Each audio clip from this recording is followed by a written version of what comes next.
আসসালামু আলাইকুম, সবাই কেমন আছেন? আলহামদুলিল্লাহ, আমরা সবাই ভালো আছি।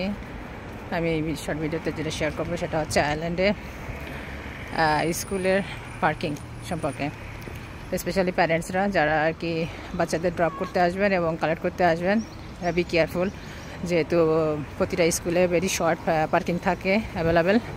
সো ওখানে যদি থাকে, স্পেস থাকে, আপনারা ওখানে পার্ক করবেন। তাছাড়া চেষ্টা করবেন এমন জায়গায় পার্ক করতে যেখানে আর কি মানুষ ব্লক না হয়, স্পেশালি বাচ্চারা যাতে ক্লিয়ারলি স্কুলে এন্ট্রি করতে পারে এবং টিচাররা যাতে ইজিলি স্কুলে ঢুকতে পারে।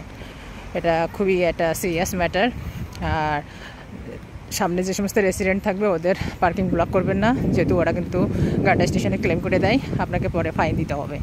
আর ইভেন স্কুলের সামনে হয়তো পার্ক করে বাচ্চা ড্রপ করতে গেছেন, বি কেয়ারফুল, যেহেতু যে কোনো টাইমে ওরা ফাইন করে আপনার চাকা ব্লক করে রেখে দিতে পারে।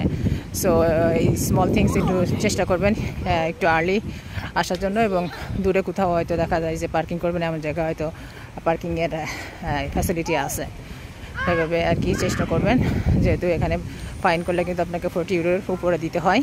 সো এটা একটা বিগ মানি। সো ভালো থাকবেন সবাই, আল্লাহ হাফেজ, আসসালামু আলাইকুম।